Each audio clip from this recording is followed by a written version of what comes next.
Una semana antes de casarnos, mi prometida desapareció sin decir nada. Después supe la verdad, se estaba despidiendo de su ex. Vendí el anillo, cancelé todo, y apareció en mi oficina entre lágrimas. Hola a todos. Me llamo Mateo. Esto pasó justo cuando faltaba una semana para mi boda. De un momento a otro, mi prometida desapareció sin dar señales. No contestaba llamadas, no respondía mensajes. Por un segundo llegué a pensar que algo terrible le había ocurrido, que la encontraría en una situación trágica. Pero no, resulta que solo necesitaba espacio. Y, por lo visto, ese espacio lo encontró con su ex. Déjenme ponerlos en contexto antes de contarles lo que terminó convirtiéndose en una pesadilla. Yo tengo 30 años y soy jefe de proyectos en una empresa constructora. Hace 5 años conocí a Mara, ella tiene 29, en una fiesta de inauguración de un amigo. Era inteligente, preciosa y tenía ese tipo de risa que te atrapa. Pasamos de salir juntos a vivir en pareja, y luego vino la propuesta de matrimonio. La planeé en una cena en la azotea de un restaurante. Fue perfecta. Lloramos los dos. Desde entonces empezamos a preparar la boda. Todo parecía ir bien, excepto por un obstáculo constante en la relación, Daniela. Ella era la mejor amiga de la universidad de Mara, y se autoproclamaba defensora de la independencia femenina. Se la pasaba en leggings, subiendo frases motivadoras a Instagram y, como no, siempre tenía algo negativo que decir sobre mí. Me miraba con desprecio, como si escucharme le resultara una tortura. Mi hermano mayor, Sergio, nunca se la tragó. En el primer asado familiar en que la conoció, Daniela se puso a dar cátedra sobre masculinidad tóxica mientras se asaba unas hamburguesas. Sergio la miró fijo y le soltó: lo único tóxico que veo es eso que te pusiste en las cejas, parecen dos babosas peleando por territorio. Mara se enojó, pero yo casi escupo la bebida de la risa. Daniela siempre estaba soltera, pero creía tener la autoridad para opinar sobre relaciones ajenas, especialmente para proteger a Mara de supuestos errores. Y, como era de esperarse, Mara la defendía: solo quiere lo mejor para mí. Pero todos sabíamos que Daniela era ese tipo de amiga que sabotea relaciones para no quedarse sola. En cada salida de grupo, se las arreglaba para arrastrar a Mara a algún rincón y tener charlas privadas. Después de esas conversaciones, Mara volvía confundida, cuestionando decisiones que ya habíamos tomado o lanzando ideas que claramente no eran suyas. Una vez la enfrenté y Mara me soltó el clásico: estás siendo paranoico. Daniela era como ese compañero de trabajo que no hace nada útil, pero está copiado en todos los correos importantes. Ruidosa, inútil y siempre metiendo cizaña. Su presencia era como vivir dentro de un test de BuzzFeed sobre señales de alerta. Debí haberme dado cuenta de todo cuando empezó a aparecer en nuestro departamento sin previo aviso, justo cuando la boda se acercaba. Llegaba con tableros de Pinterest proponiendo cambios en la ceremonia que, casualmente, incluían retrasar la fecha. O nos dejaba documentales sobre descubrirse a uno mismo antes de comprometerse, que Mara miraba en silencio, pensativa. A 7 días del casamiento, todo estaba listo. Esa noche esperábamos revisar los últimos detalles del evento: mesas, menú, horarios. Eran las 7 de la tarde y Mara no aparecía. Extraño, pero no alarmante. Sin embargo, empecé a preocuparme cuando noté que no me había pedido el pago habitual por su café de cada día. Sí, ella solía recordarme que le debía hasta los 318 pesos de la vez que puso gasolina y fuimos a comprar comida. Así que, sí, su silencio no era normal. Pasaron las 8, nada. Le mandé mensajes, la llamé. Silencio. A las 9, empecé a sentir ese nudo en el estómago que solo aparece cuando sabes que algo está muy mal. El celular de Mara era prácticamente una extensión de su mano. Me escribía incluso desde el baño o en reuniones. ¿Y ahora? Ni una palabra. A las 10 ya estaba llamando a todos nuestros conocidos. Nadie sabía nada, ni sus compañeras de trabajo, ni su amiga del gimnasio. Incluso llamé a mi amigo Nico, pensando que tal vez estaban organizando alguna sorpresa. Nada. Su hermana, Andrea, tampoco tenía idea. Sus padres, tampoco. A medianoche, estaba en estado de pánico. Fui a su departamento. Estaba oscuro y su coche no estaba. Entré con mi llave de emergencia, temiendo encontrarla herida o desmayada. Pero todo estaba en orden: cama hecha, platos lavados, excepto que su bolso de mano y algunas prendas habían desaparecido. Al día siguiente fui a la policía. Expliqué todo y presenté una denuncia de persona desaparecida. El oficial me miró como si estuviera exagerando. Señor, los adultos tienen derecho a irse sin avisar. Me contuve. Esta no era una desaparición cualquiera. Era una mujer que me avisaba cuando cambiaba de aplicación del celular. Una mujer que me llamaba cada día durante su almuerzo. Una semana antes de nuestra boda. Al segundo día, sus padres también se alteraron. Llamaban a hospitales, amigos, incluso a excompañeras de universidad. Nada. Su madre estaba convencida de que la habían secuestrado. ¿Y yo? Empecé a temer lo mismo, aunque había una vocecita en mi cabeza que sugería algo peor. El tercer día, me llamó la policía. La habían encontrado, sana y salva, en casa de Daniela. A 3 horas de distancia. Fue un alivio, por 2 segundos. Porque luego llegó la peor parte: ella no estaba perdida ni herida. Simplemente se había ido, sin decir nada, ni a su familia, ni a mí, nada. La policía dijo que necesitaba espacio. ¿Espacio? ¿Una semana antes de casarnos? La llamé. Buzón. Le escribí. Silencio. ¿La boda seguía en pie? ¿Estaba bien? Ninguna respuesta. Llamé a Daniela. Nada. Le mandé un correo a Mara. Ni siquiera una confirmación de lectura. Era como si hubiera entrado a un programa de protección de testigos, pero el crimen era su propia traición. Y ahí no terminó la cosa. Esa noche me llegó un mensaje de un número que no tenía registrado. Era Celia, la compañera de piso de Daniela. Hola, soy Celia. Nos vimos en un par de cumpleaños de Mara. No puedo seguir callando esto. Mara no solo está tomando espacio, está con su ex, Iván. Adjunto venía una foto, como una puñalada al estómago. Mara e Iván abrazados, cómodos, sentados en el sillón de Daniela. Fecha: el día anterior. Iván, el mismo ex del que me decía que no debía preocuparme, con quien salió medio año en la universidad y que, según ella, no podía comprometerse. El mismo tipo que empezó a reaccionar a todas sus publicaciones en redes justo después de nuestro compromiso. Siguiente mensaje de Celia. Le dijo a Daniela que necesitaba cerrar ese capítulo antes de casarse. Daniela ha estado fomentando todo esto. Creí que debía saberlo. Esto no está bien. Me quedé mirando ese mensaje durante horas. Mi cerebro no podía procesarlo. ¿Cerrar ciclos una semana antes de casarse? En el idioma de Daniela, cerrar ciclos significaba: quiero asegurarme de que mi ex ya no es opción antes de casarme contigo. Llamé a mi hermano Sergio. Tiene 38, está divorciado y es directo como una roca, pero siempre dice lo que necesita decirse. Estaba en una reunión con un cliente cuando mi compañera Nancy asomó la cabeza por la puerta y me dijo: perdón que interrumpa, Mateo, pero hay alguien afuera que dice que es urgente. Ahí supe que algo más venía. 5 días. Ese era el tiempo que había pasado sin saber nada de Mara. Ni un mensaje, ni una llamada. Solo silencio. Hasta que finalmente supe la verdad. Estaba en casa de Daniela, con su exnovio, Iván. Me quedé en blanco unos segundos. Luego vino la frase de mi hermano Sergio: lo sabía. Esa tal Daniela nunca fue buena influencia. Y tenía razón. No podía quedarme quieto. Empecé a hacer llamadas. Cada una era como recibir un golpe en el estómago. Primero la del lugar del evento.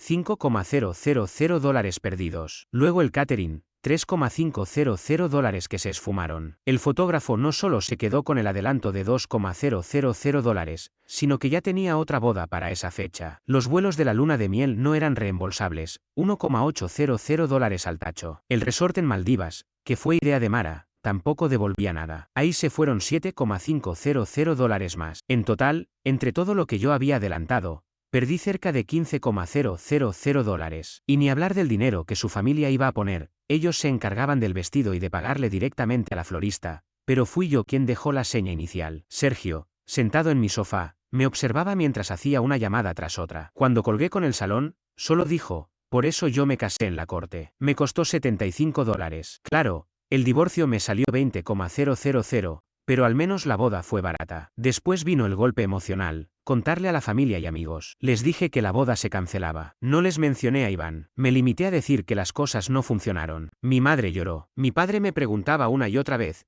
¿qué pasó, hijo? ¿Cómo explicarle que ni yo lo entendía del todo? Mi primo Pedro, que ya había comprado un vuelo desde Seattle, se quejó: ¿estás hablando en serio? El pasaje no tenía reembolso. Trevor, mi mejor amigo y padrino, había organizado una despedida en Las Vegas que iba a ser ese mismo fin de semana. ¿Qué diablos, Mateo? Ya dejé dinero en todo, me dijo. Mi abuela Ruth, que estaba ilusionada por ver a su nieto casarse antes de morir, sus palabras, no las mías, preguntó: ¿devuelvo el juego de vajilla que te compré? Guardé el ticket, por si acaso. Ya me he casado 3 veces, sé cómo son estas cosas. Ese mismo día, le respondí a Celia, compañera de piso de Daniela. Me había mandado una foto de Mara e Iván juntos. Le escribí: gracias por avisarme. ¿Ella sabe que hiciste esto? Me contestó al instante: ni loca. Daniela me mataría si se entera. También me dijo que llevaba tiempo convenciéndola de que debía explorar sus opciones antes de casarse, que Mara merecía vivir más. Básicamente, llevaba años sembrando dudas sobre mí. Perfecto. Mientras yo elegía sabores para la torta, mi prometida escuchaba consejos tóxicos de una amiga entrometida y revivía su historia con un ex. Genial. Ah, y el anillo. Un diseño vintage. Corte cojín, 1.5 quilates. Su anillo soñado. Me costó $15,000. Lo llevé a una joyería. Me dieron $9,800. Menos de lo que esperaba, más de lo que temía. Esa plata sirvió para cubrir una pequeña parte de mis pérdidas. El joyero, un hombre mayor llamado Saúl, me miró con lástima cuando se lo entregué. Déjame adivinar,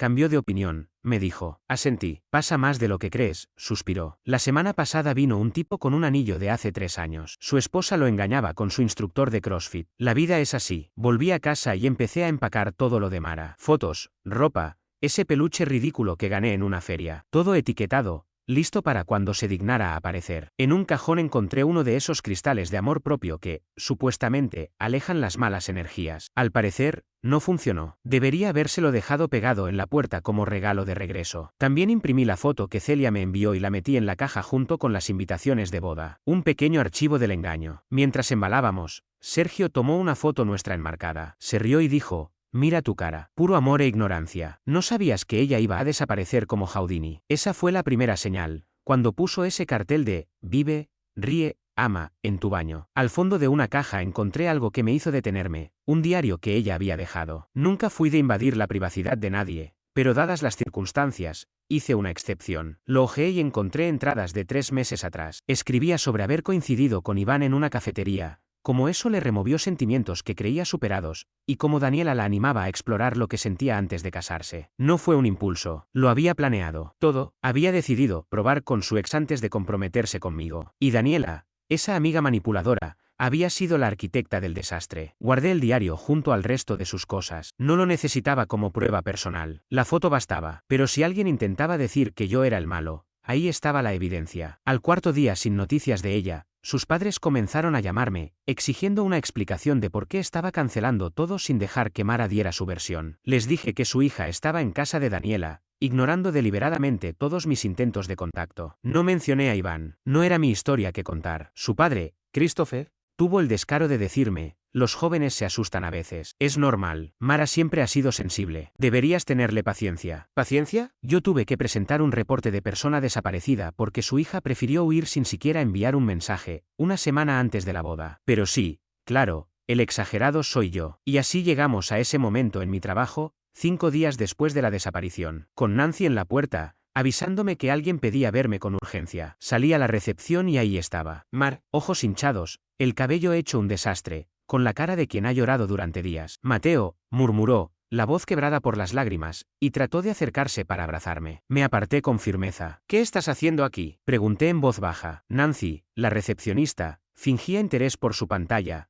aunque se notaba que estaba escuchando todo. Necesitamos hablar, susurró Mara, conteniendo las lágrimas. Por favor, todo esto ha sido un error. ¿Un error? ¿Desaparecer una semana antes de nuestra boda, sin decir nada a nadie? ¿Para irte con tu ex? Olvidarse de comprar leche es un error. Lo tuyo fue un bombardeo nuclear a nuestra relación. Lo sé, me asusté, entré en pánico. Daniela me dijo algunas cosas y no supe cómo enfrentarte. Me llené de vergüenza. Mateo, aún te amo. Quiero arreglar esto. Intentó tomar mi mano, pero la retiré. ¿Arreglar esto? Mara, no hay nada que arreglar. Todo se terminó. Cancelé la boda. Definitivamente. Su rostro se descompuso y enseguida se endureció. No podías hacer eso sin consultarme. Era nuestra boda. Eran nuestros planes. Planes que abandonaste cuando te fuiste sin decir palabra. Necesitaba espacio, respondió, subiendo el tono. Nunca lo entendiste. Siempre encima, siempre queriendo saber dónde estaba. Claro. Ahora resulta que soy el novio controlador por preguntar por mi prometida una semana antes del casamiento. ¿Y Daniela? Pregunté sin disimular el sarcasmo. ¿Ella también va a estar en la nueva boda que piensas organizar? Los ojos de Mara se abrieron apenas. Daniela solo intentaba ayudarme a entender mis sentimientos. Siempre ha querido lo mejor para mí. Seguro que sí, respondí con frialdad. Tus sentimientos te llevaron por caminos bastante interesantes. Su expresión pasó de la confusión a la defensa. Solo necesitaba tiempo para pensar, para estar segura. Después de 5 años juntos, lo mínimo que puedes hacer es dejarme explicarte. No te debo nada, Mara. Estás siendo completamente irracional, dijo,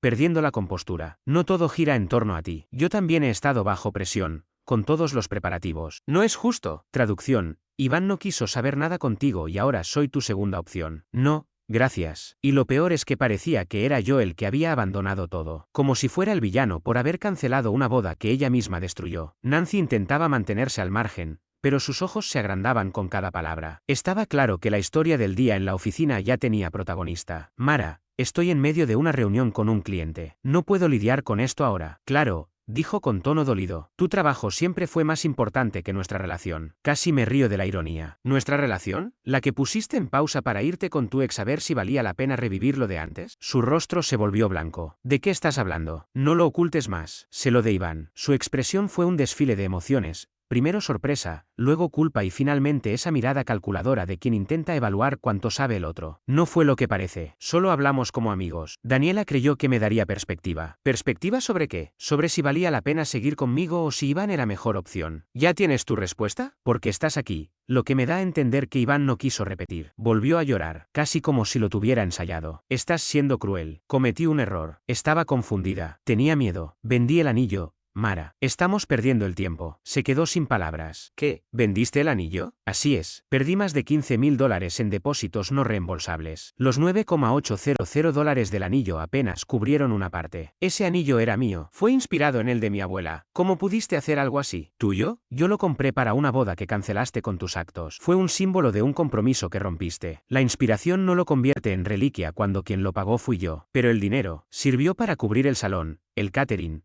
parte de la luna de miel y todos los gastos que surgieron por tus decisiones. Y aún así, sigo en números rojos. Se quedó mirándome, casi sin comprender. Tienes que devolvérmelo. Ese dinero también era mío. Íbamos a casarnos. Íbamos. Tiempo pasado. Yo solo tengo la obligación de protegerme de más daños. En ese momento, mi jefe salió al escuchar el alboroto. ¿Todo bien, Mateo? Asunto personal, señor Danielsen. Ya se está resolviendo. Mara se dirigió a él como si fuera un juez. Él vendió mi anillo de compromiso y canceló nuestra boda sin avisarme. El pobre hombre no sabía dónde meterse. Esto no es apropiado. Mara, retírate, le pedí con voz firme. Pero Mateo, nuestras familias, los anticipos que mis padres pagaron. Tus padres pagaron tu vestido, que aún conservas. Ellos debían encargarse del florista, pero no lo hicieron a tiempo. Tuve que asumir los $1,400 de penalización porque fui yo quien hizo la reserva. Y tengo recibos de todo. Puedes hablar esos cargos con ellos. Ahora sí. Rompió a llorar. Cometí un error. ¿No merezco compasión? Me acerqué un poco y bajé la voz. ¿Compasión? ¿Por necesitar cerrar ciclos con Iván en casa de Daniela? ¿Has estado espiándome? Espetó, ignorando todo lo anterior. No necesito espiar. La gente habla. Y no todos aprueban lo que hiciste. Cambió de táctica en un segundo. He pasado por traumas. Mateo, ¿sabes lo que es tener ansiedad por el compromiso? Estoy sufriendo. Estás castigándome por un problema de salud mental. Perfecto. Ahora mentalidad de víctima. De manual. Esto no ha terminado, dijo, intentando recuperar dignidad. Vas a saber de mi abogado por ese dinero del anillo. Oh, sí que ha terminado, respondí, citando con ironía. Hasta la vista, baby. Nancy soltó una risa ahogada mientras Mara salía de la oficina, casi tropezando con una planta. El señor Danielsen me miró con simpatía. Tómate el resto del día si lo necesitas, Mateo. Gracias, pero prefiero seguir aquí. Al menos, no pienso en el desastre de vida personal que tengo. Más tarde, cuando le conté todo a Sergio, casi se cae de la silla riéndose. Se apareció en tu trabajo. Eso es de película. En cualquier momento escribe un libro, Mi huida del patriarcado, 7 días con mi ex en casa de mi mejor amiga. Lo que me enfurece, le dije, es que actúa como si yo fuera el malo por cancelar la boda. Como si tuviera que quedarme esperando a que decidiera si me quería o prefería a Iván. Hermano, Sergio negó con la cabeza. Mi exesposa hizo algo parecido. Me dijo que necesitaba encontrarse y se fue a Bali. Regresó con un tatuaje y un instructor brasileño llamado Paulo. Le dije que podíamos tener un matrimonio abierto, con un divorcio bien cerrado. Esa noche, abrí mi correo y encontré un mensaje del abogado Geral, supuestamente representante de Mara. Me reclamaba el valor completo del anillo como propiedad mal dispuesta y exigía que le devolviera los $15,000, no los $9,800 que obtuve por venderlo. Los 15.000 completos. Me llegó una carta formal exigiendo el reembolso del anillo, más una compensación emocional de $5.000. Sin perder tiempo, reenvié el documento a mi prima Jen, abogada, con el asunto. ¿Podés creer esto? 10 minutos después me llamó entre carcajadas, apenas podía hablar. ¿Esto va en serio?, preguntó, aún riendo. Mara te está demandando por vender el anillo después de dejarte plantado antes del casamiento. ¿Y encima quiere daños emocionales? ¿Cuál es su argumento? ¿Que le quitaste la oportunidad de empeñarlo ella misma? Imité la voz de Mara, fingiendo lamento. Pero es que tenía valor sentimental. El sentimentalismo no sirve en la corte, respondió Jen. Los anillos de compromiso son regalos condicionales. Sin matrimonio, no hay derecho legal sobre ellos. Es lo básico de derecho contractual. Voy a redactar una respuesta que va a hacer que ese tal Geral se arrastre hasta la cueva de donde salió. Esa noche me llamó la madre de Mara. Vamos a llamarla Karen, por razones evidentes. Siempre se había mostrado amable, pero cargada de juicios ocultos. Era de esas personas que sonríen mientras te destrozan con comentarios sutiles. Una vez me preguntó si me sentía cómodo con mi carrera limitada o si tenía aspiraciones reales. Típico de ella. Mateo, dijo fingiendo dulzura, Mara está hecha polvo, devastada. Puedo imaginarlo, respondí con frialdad. Gritar en el trabajo de alguien debe ser agotador. Se escuchó una exhalación molesta al otro lado. Escúchame bien, jovencito, no voy a tolerar ese tono. Mi hija es la víctima en todo esto. ¡Qué descaro! Para ella, Mara cometió un simple error, pero mi reacción fue completamente desproporcionada. Que vender el anillo, cancelar todo sin consultar a nadie, arruinaba la imagen de su familia. Ahí estaba la verdadera preocupación, la imagen, no el abandono de su hija, sino como eso quedaba frente a los demás. Tuvo el descaro de insinuar que las disculpas de Mara debían ir acompañadas de mi compromiso de retomar la boda y devolver el dinero del anillo. Cuando lo llamé delirante, giró el discurso hacia el valor sentimental del diseño del anillo, un diseño sacado de un catálogo. Luego me recordó que ellos pagaron el vestido de Mara y nos habían dado $5.000 para la luna de miel. Le aclaré que ese dinero se usó en la reserva no reembolsable de un resort en Maldivas, elegido por la misma Mara. Tenía recibos y estados bancarios como prueba. Fue inapropiado que te quedaras con ese dinero, espetó. Hablaré con nuestro abogado. Ya estaban todos con la manía legal. Cuando mencioné la penalización por cancelar el florista, monto que terminé pagando porque ellos no cumplieron su parte, explotó. ¿Es un chantaje? Quiero hablar con tus padres. Ellos necesitan saber el tipo de hijo que criaron. Lo más absurdo fue cuando defendió a Mara diciendo que se había asustado. Las chicas jóvenes hacen estas cosas, afirmó. Yo también dudé antes de casarme con Christopher. Es normal. Karen, Mara tiene 29, no 19. La gente decente no actúa así. Estuve a punto de mencionar a Iván y a Daniela, pero me contuve. Si Mara no había contado nada, no me tocaba a mí soltar esa bomba. Que se encargue ella de su caos. La actitud de esa familia era increíble. Según ellos, con un simple lo siento de Mara, todo debía quedar olvidado. Hasta me pidieron que me disculpara con ella por haber vendido el anillo. Mateo, deberías hacer lo correcto. Mara está dispuesta a perdonarte si te disculpas y reemplazas el anillo. Estás siendo muy generosa considerando lo que la hiciste pasar. Estuve a punto de responderle, le devolveré el dinero del anillo cuando ella me compense por los traumas que me dejó para el resto de mi vida, pero preferí mantener la compostura. Cuando le conté a Sergio sobre la llamada de Karen, casi se atraganta de la risa. A ver si entendí, su hija desaparece una semana antes de la boda, se va con su ex, y cuando él la rechaza, vuelve llorando y tú eres el que debe pedir perdón. ¿Qué sigue? ¿Le vas a escribir una carta de agradecimiento por destruir tu vida? Honestamente, Sergio debería tener un podcast, uno donde se dedique a destrozar desastres amorosos y suegros tóxicos. Lo llamaría Sin Anillo, sin reembolso. Me suscribo 2 veces. Y eso no fue todo. Al día siguiente, el padre de Mara,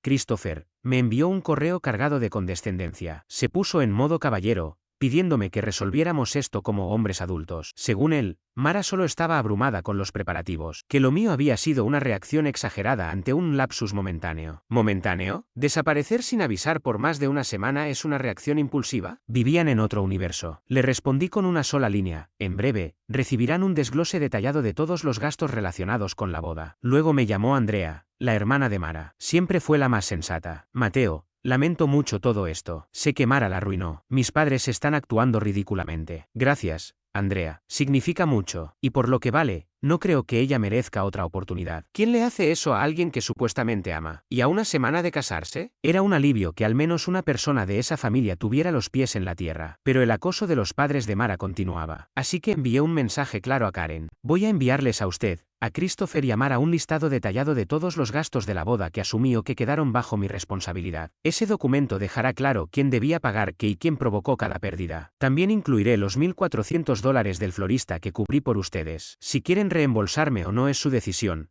pero cualquier otra exigencia será respondida con una orden de cese por parte de un abogado. ¿Ha quedado claro? Silencio absoluto. No te atreverías, respondió finalmente. ¿Sabes con quién juega golf Christopher? Tenemos conexiones. Inténtalo, dije. Y corté. No fue agradable, pero sentí una paz brutal. Esa rabia fría que te impulsa a actuar. Al día siguiente, lo hice. Armé una hoja de cálculo minuciosa. Proveedores, fechas, depósitos, recibos escaneados, todo. Destaqué la penalización del florista, añadí la prueba de venta del anillo, y como esa venta apenas cubría parte de mis pérdidas, dudé si incluir la foto que Celia me había enviado, pero decidí no hacerlo por ahora. No buscaba guerra total, solo dejar los límites claros, aunque la guardé, por si acaso. Hice 3 copias, envío certificado, confirmación de recepción, una para Mara, otra para sus padres. Sergio revisó el documento antes de mandarlo. Hermano, esto es arte. Poesía contable. Me emociona. Después, le escribí a Celia. Gracias de nuevo por ser honesta conmigo, hubo consecuencias para ti. Me respondió que Daniela estaba sospechando, que intuía que alguien había hablado. Mara se había mudado el día anterior, tras una gran pelea con Daniela. Al parecer, Iván dejó claro que solo había querido pasar el rato, que no quería volver con ella. Daniela le dijo que se merecía algo mejor que cualquiera de los dos. Tóxica a más no poder. Lo más irónico, Daniela destrozó la vida de Mara por algún tipo de cruzada absurda, y luego la echó en cuanto las cosas se pusieron feas. Lealtad patrocinada por terapia de TikTok y cafés de $12. Así que Mara ya ni siquiera estaba en casa de Daniela. Después del escándalo en mi trabajo, la pelea con su amiga y el rechazo de Iván, había vuelto con sus padres. Y justo cuando estaban reencontrándose, mi hoja de gastos llegó como invitada sorpresa. Al día siguiente, volví a mi rutina de trabajo. Después de una jornada larga en la obra, llegué a casa alrededor de las 7 de la tarde y enseguida noté que algo no estaba bien. El ambiente tenía otro olor, uno familiar, su perfume. Mara había estado allí. Le había escrito más temprano para decirle que podía pasar a recoger sus cosas, las que estaban en cajas en la sala. Le dejé claro que no quería verla, solo que tomara sus pertenencias y se fuera. Iba a dejar la puerta sin llave entre las 9 de la mañana y las 5 de la tarde. Pero, por lo visto, decidió presentarse más tarde. Cuando entré a mi estudio, me paralicé. Mi computadora personalizada, la que yo mismo armé, en la que había invertido miles y que fue mi compañera durante la universidad, estaba hecha pedazos. El gabinete tirado en el suelo, con el panel lateral hundido. Las piezas esparcidas por todas partes. Alguien le había dado con algo pesado, un martillo o un bate. El líquido del sistema de refrigeración se había derramado por el piso. Con las manos temblando, recogí un fragmento de la tarjeta gráfica. Una RTX que me había costado $1,200 y que compré tras meses de ahorro. Estaba partida en dos. Pegada a la pantalla había una nota. Ahora estamos a mano. Sentí como me hervía la sangre, pero traté de mantener la calma. Lo primero que hice fue llamar a Jeff, mi vecino, que tiene uno de esos timbres con cámara que apunta justo hacia mi puerta. Le pregunté si su cámara había grabado a alguien entrando a mi apartamento ese día. Sí, de hecho, me dijo, tu novia pasó por ahí como a las 5:30. Me pareció raro. Bueno, tu ex. ¿Podrías enviarme ese vídeo? Le pedí. Claro que sí, hermano. En el vídeo se veía claramente a Mara entrando a las 5:38 de la tarde, cargando lo que parecía ser una pequeña maza. ¿Qué demonios? Salió a las 5:52 de la tarde, con una expresión triunfante, como si acabara de lanzar un álbum ganador, como si acabara de dejar un mensaje de guerra. Y mientras ella se iba así, yo estaba ahí, parado frente a mi computadora como si acabara de presenciar un crimen de guerra. Le tomé fotos a todo, a los daños, a la nota, a cada componente destrozado. Luego le escribí a Mara, ¿por qué destruiste mi PC? Apenas mandé el mensaje, aparecieron los 3 puntitos. Llevaba tiempo esperando este momento. No sé de qué hablas, respondió. ¿En serio? ¿No fuiste tú la que entró a mi departamento con un martillo hoy a las 5:38? Pasó un minuto sin respuesta. Luego escribió, te lo merecías, después de lo que me hiciste. Perfecto, pantallazo guardado. ¿Y qué fue lo que hice exactamente para merecer que destruyeras algo que vale $3,000? Me humillaste, arruinaste nuestro futuro, vendiste mi anillo.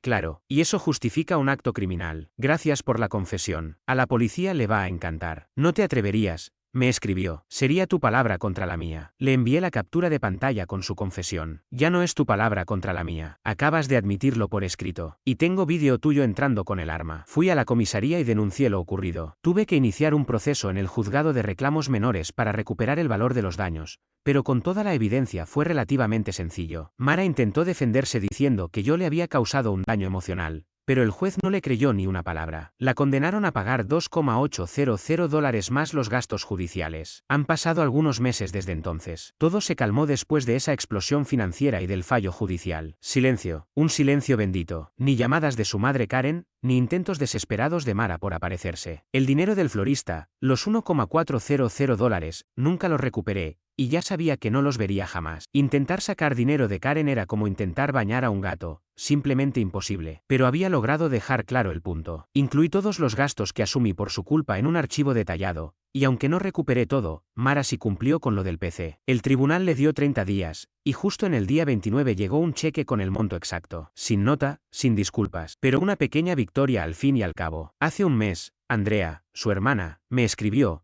no te imaginas lo que pasó. Bueno, si te lo imaginas. Mara le pidió a nuestros padres que le pagaran un retiro espiritual para sanar del trauma de la cancelación de la boda y del acoso legal, $3,000. Y papá le dijo que no, que si quería sanar, lo hiciera buscando un trabajo y devolviendo lo que se había perdido con las reservaciones. Perdieron plata con el vestido y las modificaciones, y ahora mamá no le habla a papá. Y Mara está armando un escándalo de proporciones épicas. Eso valió más que los $1,400. Fue el choque de su sentido de superioridad contra la muralla de la realidad. Y lo mejor vino después. Andrea me contó que Celia, la compañera de piso de Daniela, le envió una foto a Karen donde se veía a Mara con Iván. Ya no podía seguir guardándoselo, le dijo. Y Karen confrontó a Mara. Fue el fin del mundo. Mara intentó justificarlo, dijo que solo buscaban un cierre. Pero Karen no lo creyó. Su padre, harto, hizo la maleta y se fue 3 días. La primera vez que lo vi hacer eso, estaba con Sergio, mi hermano, jugando en mi nueva PC, comprada con el dinero que me tuvo que pagar Mara por orden judicial.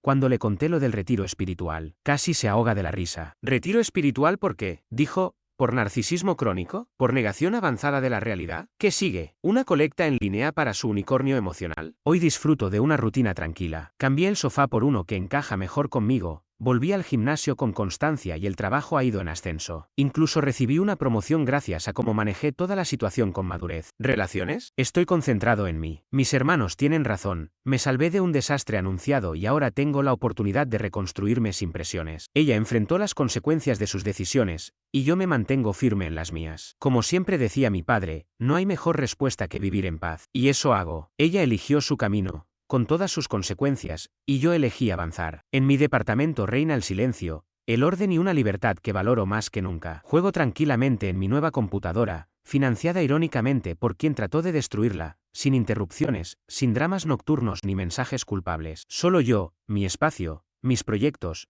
y esa sensación constante de que, al final, todo cayó en su lugar. Y mientras algunos siguen atrapados en sus propias mentiras, yo sigo adelante, sin mirar atrás.